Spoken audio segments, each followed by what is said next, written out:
Since reflecting yesterday, both in the short and also a bit more in depth in the video, on what we can do to protect our children from bullying, I've been reflecting on the other half of that equation, which is, what can I do to react and to respond to address the matter when I find out that it's my children who are doing the bullying? Because all I hope, you gotta be joking me. Round 3. Gotcha! One day I'll make one of these, and it won't be War of the Worlds and mosquitoes. Well, I would like to just think of it as being, okay, I'm protecting my kids from bullying. I also want to protect them from becoming bullies. And because bullying is most often done from kids to kids, there are kids out there who have children, parents who love them, and are acting as bullies. So I want to reflect on what can I do when I find out it's my kids. And the first part, I realize it's a 2-step process. And the first part is a question. Am I acting in such a way, and am I handling this in such a way, that my kids will want to become bullies? Consciously or unconsciously? And here's what that means.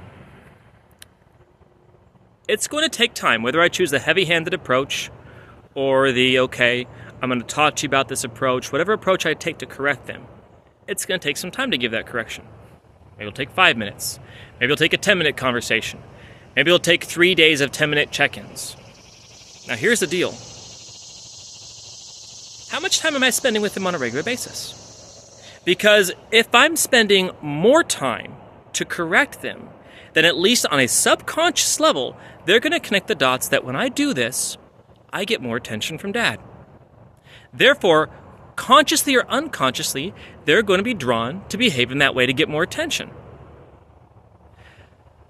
So that leads to the next part. How often am I spending time with them?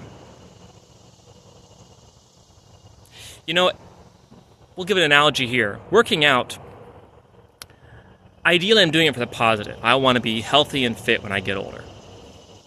And that's an ideal way to approach working out. But at the minimum, I want to approach working out by asking myself, what do I not want? I don't want to put myself behind the 8 ball for my health when I get into my 60s and 70s. So ideally I'm spending time with my kids because I really enjoy it. That's it. But if I've got a really busy schedule, at least I should start at the minimum. I want to make sure I'm spending time with my kids so when it comes up, the time that I've got to discipline them, they can look at their week and go that I've had more time with my dad in a fun way than I have with being disciplined. Because if I'm having more time with them disciplining them, they're at least subconsciously going to be attracted to behave in a way that they get disciplined. And that's the first half of this approach.